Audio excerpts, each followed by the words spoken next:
Não suporto ver o meu ex-namorado a casar-se. Separamo-nos há um ano porque deixei claro que, embora o amasse para toda a vida, não me queria comprometer. Ele, em vez de me compreender e lutar por nós, decidiu casar-se com outra. Eu sempre acreditei que o amor, quando é verdadeiramente profundo e transcendental, não precisa de ser validado por instituições arcaicas ou pedaços de papel assinados num registro civil. O Tiago e eu tínhamos algo que poucas pessoas conseguem sequer conceber. Uma conexão de almas que dispensava definições baratas ou expectativas sociais sufocantes que apenas servem para podar a individualidade. Durante 3 anos construímos uma rotina baseada na liberdade intelectual, onde eu era sua guia, a sua musa e a única pessoa capaz de o desafiar a ser algo mais do que um cidadão comum.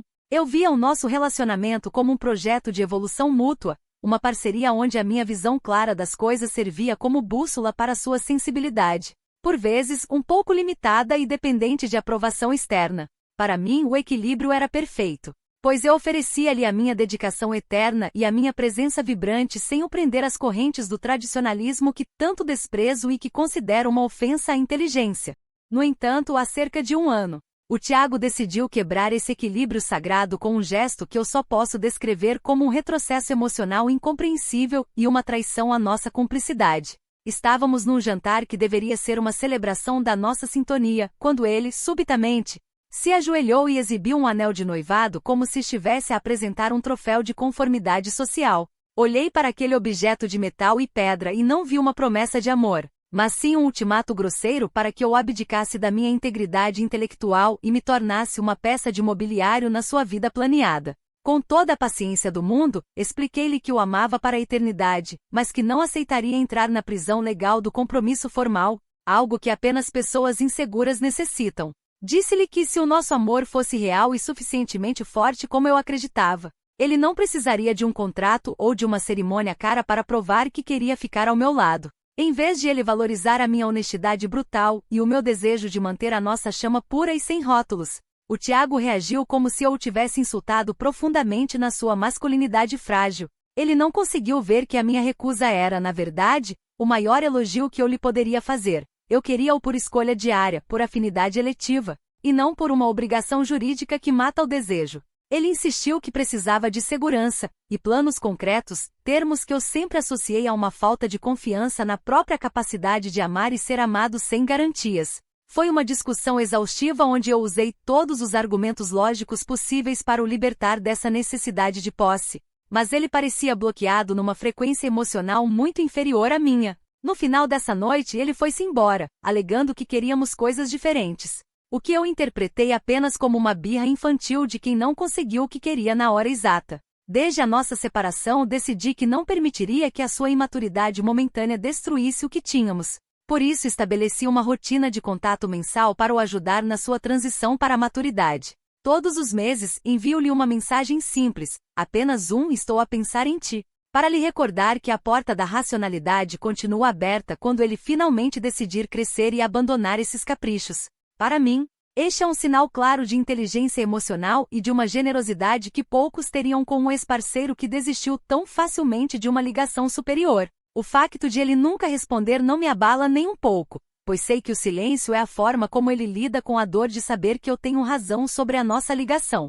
Interpreto a sua falta de palavras como um conflito interno angustiante, uma incapacidade de admitir que a minha visão de mundo é infinitamente superior à sua necessidade de validação social barata. Contudo, a minha serenidade foi abalada hoje por uma notícia que desafia qualquer lógica humana e que me faz questionar a sanidade das pessoas ao seu redor. O Tiago vai casar-se com uma mulher chamada Camila. Quando vi as fotografias do noivado nas redes sociais, não senti ciúmes, mas sim uma profunda decepção pela rapidez com que ele se rendeu ao sistema que eu tanto o ajudei a criticar. A Camila parece ser exatamente o tipo de pessoa que aceita rótulos sem questionar, alguém que se contenta em ser uma esposa decorativa em vez de uma parceira intelectual que o desafia. É óbvio que o Tiago está a usar este casamento como uma espécie de refúgio emocional, um lugar onde não terá de lidar com o desafio constante que era estar ao meu nível. Ele está a contentar-se com um pedaço de papel e uma vida padrão porque, aparentemente, a profundidade da nossa conexão de almas era demasiado pesada para ele carregar sem as muletas da tradição. Sinto que o Tiago está a cometer o maior erro da sua existência por pura teimosia e uma necessidade quase infantil de se sentir seguro, dentro de uma caixa social. Ele está a trocar uma vida de descoberta, crescimento e amor autêntico por uma encenação social que, no fundo, ele sabe perfeitamente que é vazia e sem propósito.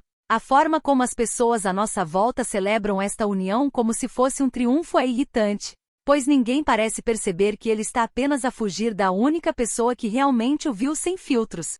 Eu continuo aqui, mantendo a minha posição firme, porque sei que a realidade deste compromisso vai acabar por sufocá-lo mais cedo ou mais tarde, quando a novidade passar. É lamentável que ele prefira viver uma mentira bem documentada em álbuns de fotografia do que lutar pela verdade nua e crua que nós construímos durante 3 anos.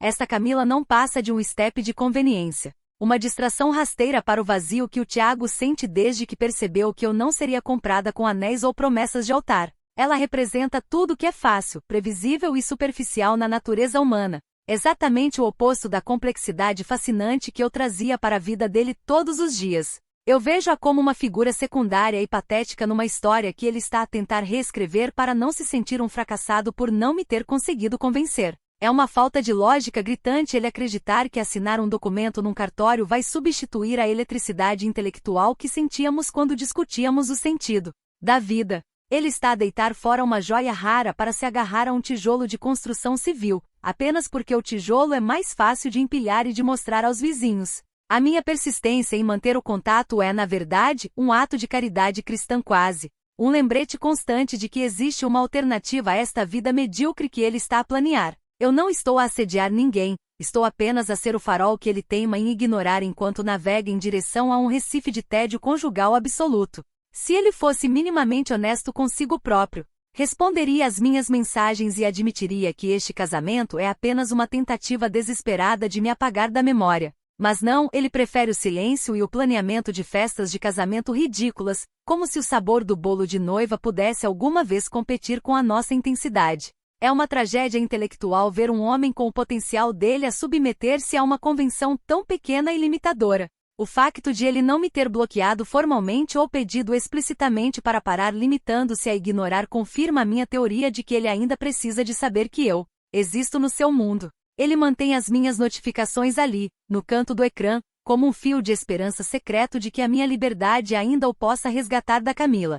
Eu conheço o Tiago melhor do que ele próprio se conhece, e sei que no fundo, ele está aterrorizado com a ideia de passar o resto da vida com alguém tão simples. Ele está a casar com ela para provar algo a mim, o que é a motivação mais errada e doentia possível para um matrimônio que se diz feliz. É uma vingança emocional disfarçada de felicidade doméstica, e eu sou a única pessoa com discernimento suficiente para ver através do véu de noiva dela. Agora, sinto que o tempo está a esgotar-se e eu sinto-me na obrigação moral de intervir, não por egoísmo, mas por um dever de o salvar de si próprio e da sua própria estupidez. O Tiago não pode ser autorizado a destruir o seu futuro brilhante por uma construção social padrão que ele sabe ser uma falácia na qual nunca acreditou. Eu sou a guardiã do que fomos e não posso ficar parada enquanto ele se afoga no mar de banalidade ao lado de uma mulher que não o entende.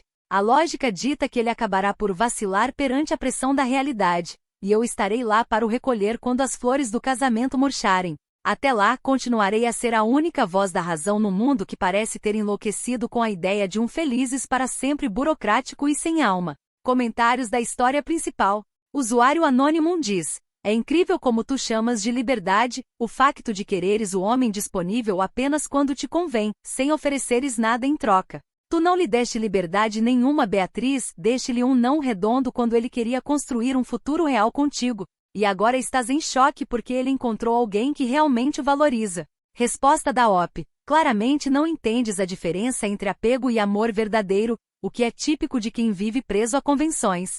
O que eu ofereci ao Tiago foi a pureza da escolha livre e constante, algo que mentes pequenas como a tua confundem com falta de compromisso por puro medo da autonomia. Usuário Anônimo 2 diz: para de mandar mensagens todos os meses a um homem que já seguiu em frente e nem te responde, isso é assédio e obsessão pura. Tu achas que é superior, mas és apenas alguém que não aceita ser rejeitada e está a tentar sabotar a felicidade alheia com esse teu discurso pseudo-intelectual. Resposta da OP. Saber como alguém está é um sinal de inteligência emocional e cuidado genuíno, algo que parece faltar na tua vida. Se o Tiago fosse realmente indiferente, não precisaria do silêncio absoluto para se proteger da minha presença vibrante e das verdades que eu represento. Atualização 1. Já se passaram 3 semanas desde a última atualização e a minha paciência com a negação absurda do Tiago atingiu o limite da tolerância lógica que eu costumo ter. Decidi que as mensagens curtas e casuais já não eram suficientes para penetrar na barreira de teimosia infantil que ele ergueu à volta da sua nova vida medíocre. Por isso, escrevi-lhe um e-mail detalhado, estruturado e extremamente racional, onde expus a verdade sem qualquer tipo de filtro emocional ou social. Nesse documento fui extremamente clara e usei tópicos para lhe mostrar, ponto por ponto, como a Camila é apenas um step de conveniência na sua vida atual. Expliquei-lhe que ele está a tentar substituir um vínculo único e intelectual por uma construção social padronizada que nunca o irá satisfazer a longo prazo. No e-mail fiz questão de sublinhar que eu ainda estou aqui, mantendo a minha integridade inabalável, à espera que ele pare com esta birra monumental e volte à razão antes que seja tarde. Analisei a dinâmica dele com a Camila baseando-me no pouco que vi e provei-lhe que ela nunca poderá oferecer o nível de estímulo mental que eu oferecia diariamente. Disse-lhe abertamente que casar com ela é como escolher um livro de colorir para crianças em vez de uma obra-prima da literatura clássica só porque as páginas são mais fáceis de virar. Fui benevolente ao ponto de lhe perdoar este desvio de percurso, tratando-o como uma fase de rebeldia que todos os homens emocionalmente maturos atravessam. Terminei o texto reforçando que a nossa conexão de almas é uma constante universal que não pode ser anulada por um evento social ou por uma assinatura num papel sem valor. Para minha absoluta surpresa e irritação, quem decidiu responder não foi o Tiago, o que demonstra o quão controlado ele está a ser por este novo ambiente tóxico e castrador. Recebi uma mensagem da irmã dele, a Sofia, que sempre teve uma mentalidade bastante limitada, convencional e invejosa da minha liberdade de espírito. Ela escreveu-me num tom agressivo e totalmente desnecessário, exigindo que eu os deixasse em paz e parasse de interferir na suposta felicidade do irmão dela. É verdadeiramente triste ver como a família dele, em vez de o ajudar a enxergar o abismo,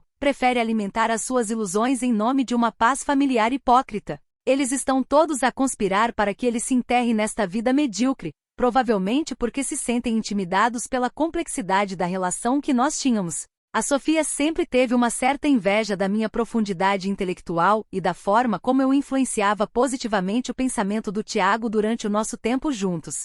Ela vê a Camila como uma aliada perfeita porque a Camila é tão básica, previsível e fácil de manipular quanto ela própria, o que torna as reuniões de família muito mais confortáveis. Na cabeça pequena da Sofia, eu sou a vilã da história porque não aceitei as regras do jogo burguês, mas a verdade é que eu sou a única que se preocupa com ele. É lamentável que o Tiago se deixe rodear por pessoas que apenas validam os seus erros monumentais em vez de o desafiarem a ser a sua melhor versão. Eles preferem um noivo sorridente numa fotografia de Instagram do que um homem realizado, livre e pensador ao meu lado, como ele costumava ser. Este silêncio prolongado do Tiago, agora reforçado pela barreira protetora da irmã, só prova que a minha mensagem atingiu o alvo com uma precisão quase cirúrgica. Se ele estivesse realmente feliz e seguro da sua decisão, teria rido do meu e-mail ou respondido de forma casual e despreocupada, mas ele não consegue. O facto de precisar que a irmã intervenha para me afastar mostra que ele está abalado e que as minhas palavras ressoam na sua consciência todas as noites. Ele sabe perfeitamente que cada argumento meu é um prego no caixão desta fantasia que ele está a construir com a Camila no parque de diversões. Eu sinto quase pena dele, preso entre a verdade que eu represento e a pressão social asfixiante exercida pela família e pela noiva oportunista. Vou continuar a observar de longe, convicta de que a lógica e a verdade acabarão por prevalecer sobre estas emoções baratas de bolo de noiva e benefícios fiscais temporários. A minha estratégia agora é manter a compostura e não me deixar rebaixar ao nível dos insultos vulgares da Sofia ou da passividade irritante do Tiago. Eu sou uma mulher de princípios e não vou abdicar da minha missão sagrada de salvar o Tiago de uma vida inteira de arrependimentos amargos. O e-mail que enviei servirá como um documento histórico ao qual ele poderá recorrer quando o brilho da aliança começar a desvanecer perante a rotina. Não me importa se as mentes simples me chamam de obsessiva, a história é sempre escrita por aqueles que não se curvam às convenções. Continuarei aqui firme na minha prisão intelectual que tanto os assusta, enquanto eles celebram a sua liberdade ilusória dentro de uma jaula matrimonial com grades douradas. O próximo passo será garantir que o Tiago saiba que a minha oferta de resgate não tem data de validade, ao contrário do amor da Camila. Eu sou a constante na equação da vida dele, e nenhuma variável de última hora conseguirá alterar o resultado final que o destino nos reservou. A Sofia pode gritar o quanto quiser, mas ela não tem poder sobre a conexão que o Tiago e eu partilhamos no nível mais profundo. Vou aguardar o momento em que ele se cansar de fingir que é um homem comum e clamar pela minha visão de mundo novamente. Sinto que a fissura na armadura dele está a aumentar a cada dia de silêncio forçado. Comentários da atualização 1. Usuário Anônimo 1 diz: o teu e-mail detalhado parece mais uma proposta de fusão empresarial que o Tiago já rejeitou com perdas totais há um ano, Beatriz. Tu não estás a tentar salvá-lo de nada, estás apenas a tentar alimentar o teu próprio ego ferido porque não suportas que ele tenha seguido em frente. Resposta da OP. A clareza intelectual é muitas vezes confundida com narcisismo por quem não tem capacidade cognitiva para processar a verdade sem o filtro das emoções baratas. O que tu chamas de ego, eu chamo de compromisso inabalável com a lógica e com a autenticidade das relações. Usuário Anônimo 2 diz: ouve a irmã do Tiago, Beatriz? Ela é a única pessoa a ser honesta contigo e a tentar proteger o irmão de uma pessoa claramente instável. Tu estás a ultrapassar todos os limites da decência e a transformar-te numa memória que ele vai querer apagar com lixívia. Resposta da OP. A Sofia sempre se sentiu intimidada pela minha profundidade e pela minha recusa em ser apenas mais uma ovelha no rebanho familiar medíocre deles. Ela não é honesta, é apenas uma defensora fervorosa da mediocridade que o irmão agora infelizmente abraça por fraqueza. Atualização 2. Já se passaram 10 dias desde a última atualização e o destino, ou talvez a falta de descrição propositada deles, deu-me a oportunidade perfeita para um confronto necessário. Descobri, através de um conhecido comum que ainda mantém o bom senso, que o Tiago e a Camila iam realizar um brunch pré-casamento num parque público. Obviamente interpretei isto como um sinal claro do universo para que eu fizesse uma última e definitiva tentativa de o trazer de volta à razão. Preparei-me com um cuidado extremo, vestindo algo que gritasse elegância casual e superioridade intelectual, para mostrar que estou perfeitamente bem. O meu objetivo não era causar uma cena vulgar de ciúmes, mas sim oferecer-lhe uma saída digna antes que o desastre burocrático se tornasse oficial e irreversível. Quando cheguei ao local, a visão de todos aqueles balões coloridos e sorrisos ensaiados para as fotos quase me fez rir pela sua superficialidade gritante. Aproximei-me da mesa onde eles estavam sentados, rodeados de amigos que pareciam figurantes numa comédia romântica de baixíssimo orçamento e sem roteiro. A Camila, ao ver-me surgir, ficou com uma expressão de confusão que rapidamente se transformou numa máscara de desconforto absoluto, confirmando a sua insegurança óbvia. Mantive a voz calma, o tom educado e o olhar fixo, dirigindo-me diretamente ao Tiago como se as outras pessoas fossem meras sombras. Disse-lhe com toda a minha generosidade, que o perdoava por toda esta fase de noivado, e que estava disposta a esquecer este desvio se ele cancelasse tudo. A reação do Tiago foi, no mínimo, desconcertante para alguém que espera um mínimo de dignidade masculina e de coragem perante a verdade. Ele não gritou, não se levantou indignado e nem sequer tentou defender a honra da noiva que estava ali sentada ao seu lado com cara de susto. Ele apenas olhou para mim com uma expressão que eu custei a identificar no início, mas que depois percebi ser uma pena profunda e silenciosa. Foi um olhar condescendente que tentou desqualificar toda a minha luta e a minha lógica inabalável, como se eu fosse alguém digno de compaixão. Ele nem sequer teve a coragem de me responder com palavras articuladas, deixando que o silêncio pesado da mesa fizesse o trabalho sujo por ele. Senti-me profundamente ofendida por aquela tentativa barata de vitimização que ele tentou projetar sobre mim através daquele olhar de coitadinha. Como é que ele ousa ter pena de mim, a única pessoa que se manteve fiel aos ideais de liberdade que um dia discutimos apaixonadamente?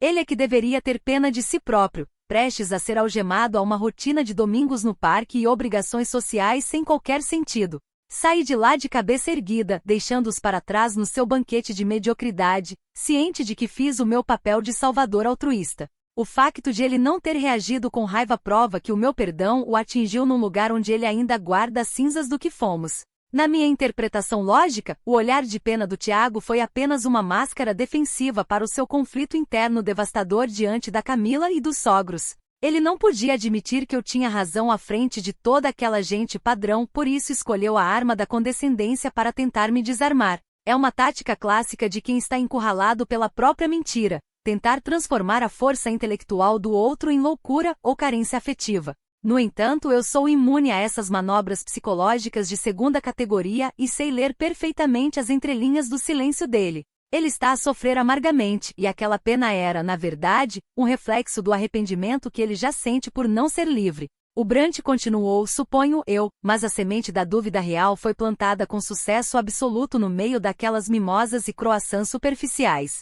A Camila agora sabe, de forma definitiva, que eu sou uma presença que não pode ser apagada por um convite de casamento com fita de cetim. Eu fui lá, mostrei-me impecável na minha racionalidade e ofereci-lhe a redenção total, algo que poucas mulheres fariam nesta situação. Se ele escolher ignorar esta última mão estendida, o peso do seu futuro tédio conjugal estará inteiramente nas suas próprias mãos trêmulas. Saí do parque sentindo-me leve e purificada, como se tivesse cumprido uma missão diplomática de alto nível num território ocupado por bárbaros sentimentais. A caminho de casa, reflete sobre como a sociedade treina as pessoas para preferirem a mentira confortável à verdade que exige esforço e evolução. O Tiago é uma vítima desse sistema, e o seu olhar de pena foi o último suspiro de um homem que está a ser enterrado vivo. A Camila pode pensar que ganhou o prêmio grande, mas ela apenas ganhou a custódia de um homem que terá sempre um vazio no peito. Eu sou a única que possui a chave para preencher esse vazio, e ele sabe disso, por muito que tente desviar o olhar agora. A minha consciência está tranquila, porque eu tentei salvá-lo da forca matrimonial com toda a minha integridade. Agora, o palco está montado para o ato final desta farsa que ele insiste em chamar de amor. Comentários da atualização 2. Usuário anônimo diz: a pena é o estágio final de quem já seguiu em frente e já não sente absolutamente nada por ti, nem sequer raiva ou mágoa. Beatriz. O Tiago não estava a mascarar nada, ele estava apenas a sentir uma vergonha alheia monumental por te ver a passar aquela figura triste num brante público. Resposta da OP. Ele estava claramente a mascarar o seu conflito interno porque a Camila estava a observar cada movimento dele e ele precisava de manter as aparências burguesas. A vergonha que tu sentiste é apenas o reflexo da tua própria incapacidade de lidar com confrontos honestos e sem máscaras sociais. Usuário anônimo 2 diz: perdoar alguém por seguir com a vida depois de tu teres rejeitado é o auge da tua ilusão narcisista e da tua falta de noção.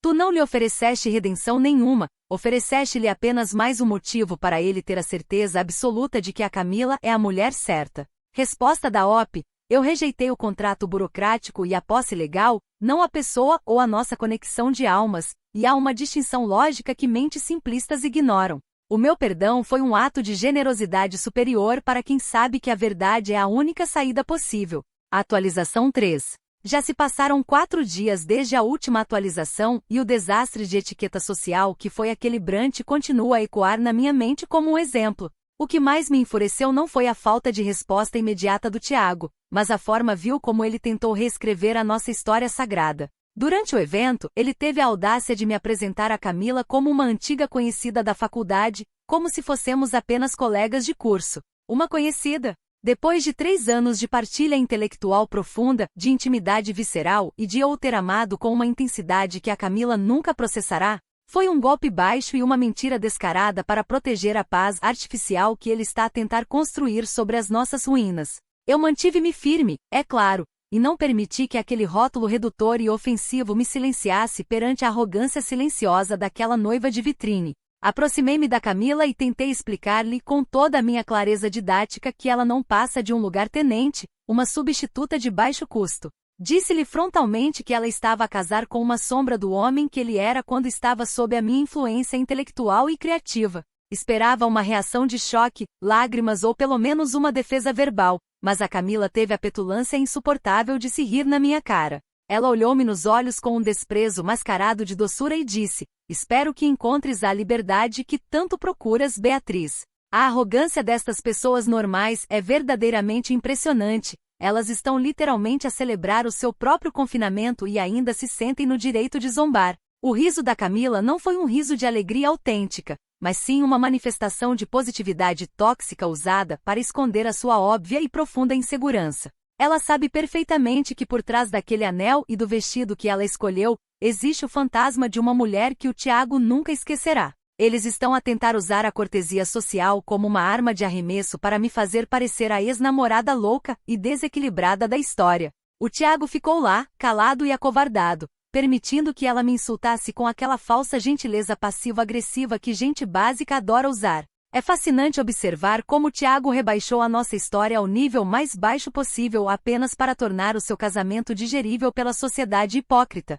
Chamar-me de conhecida é uma negação da sua própria identidade e um ato de cobardia intelectual que me faz questionar todo o seu caráter. Ele está a mentir a si próprio e a todos os presentes para não ter de enfrentar o facto de que está a casar com uma mentira. O riso da Camila e o silêncio cúmplice dele são apenas os sons ocos de duas pessoas que aceitaram a mediocridade como destino final da vida. Eu, pelo menos, tenho a coragem de encarar a realidade sem precisar de muletas sociais ou de rir da dor dos outros para me sentir segura. Sinto que a minha missão de esclarecimento foi concluída com sucesso, embora o resultado tenha sido este espetáculo de horrores e falta de educação. Eu dei-lhes todas as oportunidades de serem honestos, de pararem com a farsa e de admitirem que o que eles têm é apenas conveniência. Se eles preferem viver nessa bolha de ilusão e festas de casamento caras, o problema já não é da minha falta de tentativa ou empenho. A Camila pode ficar com o título de esposa no papel, mas ela nunca terá a minha essência, a minha inteligência ou a nossa história.